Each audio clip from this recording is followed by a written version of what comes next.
दोस्तों, गद्दी के सेवादार चैनल में आपका हार्दिक स्वागत है। आज मैं बात करता हूं एक ऐसे विषय पर जो कि मेरे बहुत से भाई बहनों का प्रश्न बना हुआ है। वो जब पहली बार मेरी वीडियो सुनकर मुझसे संपर्क करते हैं तो बताते हैं कि जी हमने बहुत से तांत्रिक भक्तों व दरबारों में दिखाया पर कहीं आराम नहीं मिला।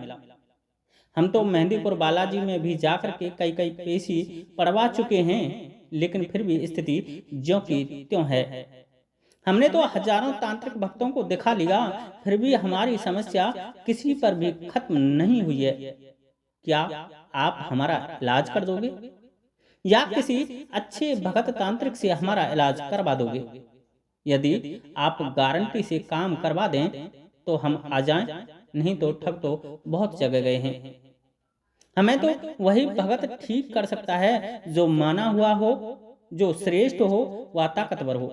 छोटे मोटे भगत के बस की बात नहीं है, क्योंकि जब हम मेहंदीपुर बालाजी में ही ठीक नहीं हुए तो छोटे मोटे भगत की क्या औकात है। दोस्तों, इस तरह की बहुत सी बातें वो मुझसे करते हैं और मैं जब उनको विश्वास दिला देता हूँ तब वो मेरे पास आते हैं।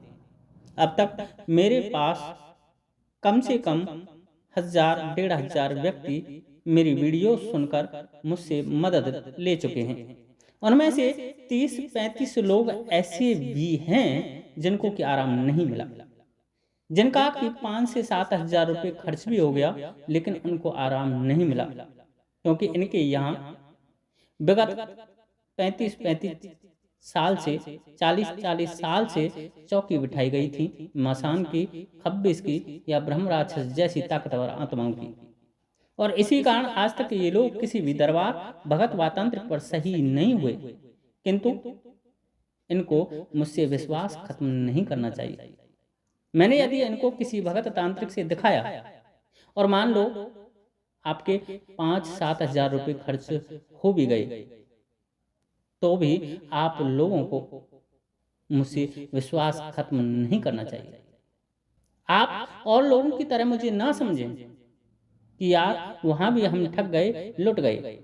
अरे आपको आराम नहीं मिला है तो आप विश्वास करके फिर से एक बार ज़रूर आइए और दिखाइए, क्योंकि जितने आप दुखी होते हो जब आप सही नहीं हो पाते हो, तो उससे ज़्यादा आपके दुख से कहीं मैं बहुत ज़्यादा दुखी होता हूँ। आपके केस में असफलता मिलने के कारण आप सही नहीं हुए, इसका जितना आपको दुख है उससे कहीं ज़्यादा मुझको दुख है, क्योंकि आप मुझ पर विश्वास करके मेरे पास आते हो। लेकिन दोस्तों, कभी कभी मर्ज एक बार में हाथ नहीं आती, इसलिए आप बुरा मत मानना। आपको दोबारा मेरे पास ज़रूर आना चाहिए और अपनी जो भी स्थिति चल रही है उसको दोबारा बताना चाहिए। अरे मान लो किसी भगत तांत्रिक ने आपसे पहली बार 5-7 हजार रुपये ले लिए इलाज के नाम पर, यदि आप मेरे द्वारा गए हैं और आपको आराम नहीं मिला है, तो वह खुद शर्मिंदगी महसूस करता है जब आप दोबारा उससे ये कहोगे कि जी आपने पैसे ले लिए लेकिन हमको आराम नहीं मिला। क्योंकि जब आप उस भरे दरबार में जाकर ये कहोगे कि जी हमको आराम नहीं मिला, तो वहाँ और भी लोग आपकी बात को सुनते हैं, समझते हैं। इससे उस भगत के दरबार पर नकारात्मक प्रभाव पड़ता है और इस कारण वह अपना सर्वश्रेष्ठ आपको देने का प्रयास करता है। इसलिए आपको यदि आराम नहीं मिला है तो दोबारा ज़रूर आओ। एक बार पैसा लेने के बाद वह दोबारा आपसे पैसा नहीं लेगा और मैं भी आपके साथ उससे कहने का अधिकारी हो जाता हूँ कि भाई मैंने इनको आपके पास भेजा था, आपने इतने पैसे लिए, इतना खर्च इससे कराया, लेकिन आराम नहीं मिला। दोस्तों, जब दो व्यक्ति किसी बात को कहते हैं तो उस भगत तांत्रिक पर इसका असर पड़ता है। इसलिए आपको यदि आराम नहीं मिला है तो दोबारा ज़रूर आइए। रही बात किराए भाड़े की कि भाई किराया भाड़ा भी तो खर्च होता है, भाई देखो ये तो खर्च होता ही है ना, तो इसमें मैं कुछ कर सकता हूँ ना आप कुछ कर सकते हो और ना ही वो भगत कुछ कर सकता है। दोस्तों, आप मुझ पर विश्वास करते हो, इसलिए मुझे सौगंध है मेरे इष्ट कृष्णा की कि मैं आपके विश्वास को नहीं तोड़ूंगा। आपकी जितनी मदद होगी या होती है मैं पूर्ण मनोभाव से करने का प्रयत्न करता हूं और करता रहूंगा। यह शपथ मैं इस तंत्र क्षेत्र में आने से पहले अपने मृत पूर्वजों के सामने ले चुका हूँ। इसलिए जिन भाइयों को आराम नहीं मिला वह एक बार दोबारा जरूर आए। कभी कभी मर्ज एक बार में हटने से नहीं हटती। यदि किसी भी प्रकार से उस भगत तांत्रिक ने आपसे पैसा लिया है तो उसका दायित्व है आपको सही करना या फिर आपके पैसे लौटाना।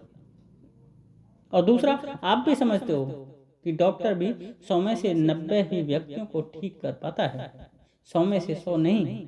यदि वह 100 में से 100 को सही कर दे तो मरेगा कौन? दोस्तों, वह डॉक्टर है, भगवान नहीं। उसी प्रकार कोई भगत तांत्रिक भी भूत प्रेत वाक्य कराएगा, डॉक्टर ही तो है, भगवान नहीं है। मान लो मैंने या मेरे द्वारा 10 में से भी 6 व्यक्तियों को लाभ पहुंचता है, उनके जीवन में से दुख खत्म होते हैं, तो मैं अपने आप को धन्य समझता हूँ। फिर भी बाकी बचे उन 4 को भी मुझसे विश्वास खत्म नहीं करना चाहिए। उन्हें मेरे पास दोबारा जरूर आना चाहिए।